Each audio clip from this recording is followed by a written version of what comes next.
Magandang umaga sa ating lahat. Narito ang ating update sa binabantay nating Bagyong Leon. Bahagyang lumakas pa rin o muling lumakas ang Bagyong Leon habang binabaybay ang East Philippine Sea. Ang lakas ng hangin malapit sa gitna o sa mata nito ay umaabot na sa 165 km per hour. Samantala, ang pagbugso ng hangin ay umaabot na sa 205 km per hour. Kasalukuyan, ang layo ng sentro o gitna ng bagyo ay nasa 395 kilometers silangan ng Calayan, Cagayan. Inaasahan pa rin natin na ito'y kikilos sa direksyong west-northwestward o patungo sa extreme northern Luzon sa bilis na 15 kilometers per hour. Sa ating forecast track at intensity, inyo mapapansin na inaasahan pa rin natin na ito'y tutungo sa extreme northern Luzon.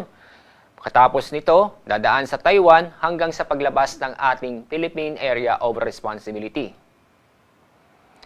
Ang araw po na pinangalapit sa Batanes area ay bukas o pagitan ng bukas ng umaga at bukas na umaga o tanghali.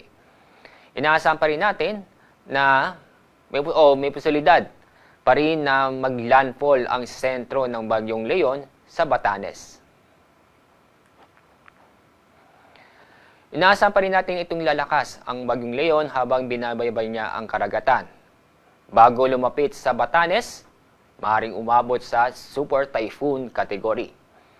Kapag hindi magbabago ang kanyang track at direction, sa araw o bukas ng gabi o sa Friday ng madaling araw, ay nasa labas na ng ating Philippine Area of Responsibility si Bagyong Leon.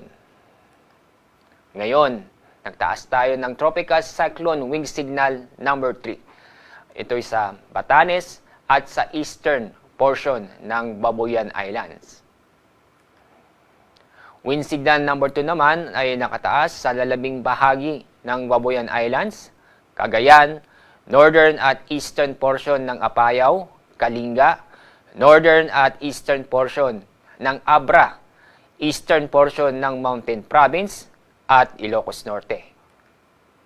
Wind signal number 1 naman sa lalabing bahagi ng Isabela, Quirino, Nueva Vizcaya, lalabing bahagi ng Mountain Province, Ifugao, Benguet, ganun din sa lalabing bahagi ng Abra, Ilocos Sur, La Union, Pangasinan, ganun din sa Nueva Ecija, Aurora, northeastern portion ng Tarlac, northern portion ng Bulacan, northern portion ng Quezon kasama ang Polillo Islands, ganun din po sa Camarines Norte, northern portion ng Camarines Sur, northern at eastern portion ng Catanduanes.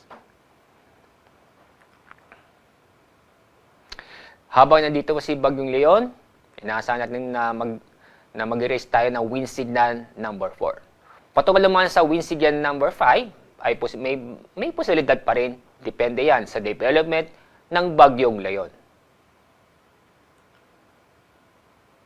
Ngayong araw, may inaasahan pa rin tayo na pabukso ng malalakas na hangin sa Bataan, Metro Manila, Calabarzon, Mimaropa, Bicol Region, sa malaking bahagi ng Visayas at Dinagat Islands. Bukas, araw ng Huwebes, may inaasahan pa rin tayo na pagbugso ng malalakas na hangin sa Aurora, Batangas, Quezon, Mimaropa at Bicol Region. Sa araw ng Biyernes, sa Batanes, Cagayan, Isabela at Aurora. Patungkol naman sa matitindi at malalakas pa na pag-ulan. Ngayon, inaasahan tayo na intense hanggang torrential na pag-ulan sa Batanes, Cagayan kasama ang Babuyan Islands. Heavy hanggang intense na pag-ulan naman sa Ilocos Norte, Apayao, Isabela at Occidental Mindoro. Moderate to heavy rains naman sa Ilocos Sur, Abra, Kalinga, Benguet, La Union, Pangasinan, Calamian Islands, Occidental Mindoro at Antique. Bukas, ito'y araw ng Huwebes. Inaasahan pa rin ng intense hanggang sa torrential na pag-ulan sa Batanes, Heavy to intense na pagulan naman sa Babuyan Islands. Samantalang moderate to heavy rains naman sa mainland Cagayan, Occidental Mindoro, Ilocos Norte, Zambales, Bataan, Cavite, Batangas at Calamian Islands. Sa araw ng Biyernes, November 1, may inaasahan tayo na moderate to heavy rains sa Batanes. Kaya sa mga kababayan po natin sa mga nabanggit na lugar, patuloy pa rin tayong mag-ingat at alamin ang litas ng lugar dahil may pa rin tayong inaasahang matitindi o malalakas na pag-ulan na posibilidad na magdulot ng pagbaha o pagguho ng lupa. Meron pa rin tayong gale warning ngayong araw dahil sa bagyo.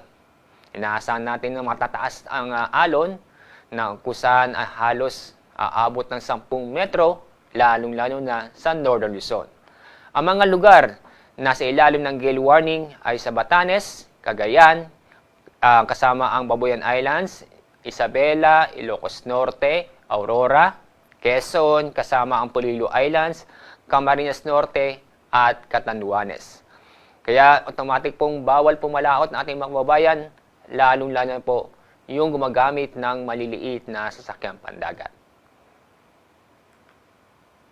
At sa ating storm surge update, meron pa rin tayong inaasahan pa rin natin na matataas na alon sa mga baybaying dagat sa Batanes at Cagayan, kung saan ang taas ng alon ay aabot mula 2 hanggang 3 metro. Yan po ang ating update sa binabantay nating Bagyong Leon. Mula sa Pag-asa, ako po si Alzar D. Aurelio.